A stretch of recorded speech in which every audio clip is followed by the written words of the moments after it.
yang dikatakan makam Han Jebat. Ini dia, makam Han Jebat. Kan?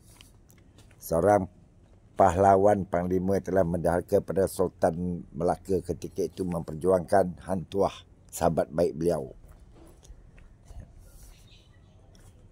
Inilah makam, kawasan makam dia. Makam Han Jebat.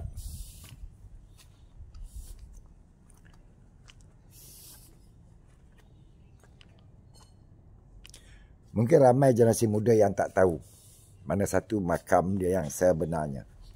Kita tengok dulu papan kenyataan dia. Kan? Sejarah yang semakin dilupai. Kurang diminati oleh pelancong. Khususnya pelancong Malaysia. Ini siap dengan papan kenyataan dia. Han Jebat serta Tuah merupakan rubalang terbilang 5 sahabat bersama Hang Kasturi, Hang Lekir dan Hang Lekiu. Beliau telah berkhidmat sebagai Laksmana bermula pada zaman Pemerintahan Sultan Melayu Melaka kelima Sultan Muzaffar Shah 1446-1456 sehingga awal Pemerintahan Sultan Mahmud Shah. Sahabat setia. Ya. Bolehlah datang sini kalau ingin melawat makam Hang Jebat.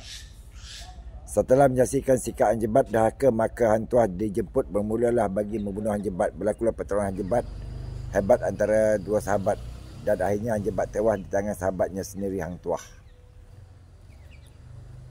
Sama ada mitos atau apa kita tidak mengetahui sebab kita tidak dilahirkan pada zaman demikian. Tetapi inilah kawasan makam dia.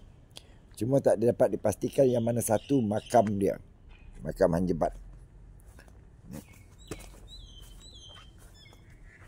Dan sini ada tapak-tapak kubur lama lah.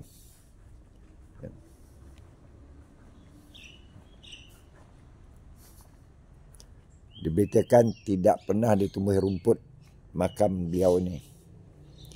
Mungkin yang itu telah disimen kali. Cuma minta pada pakar sejarah supaya menandakan mana satu makam Hang Jebat. Itu saja yang kita nak tahu. Kan? Semoga Melayu tidak hilang di dunia.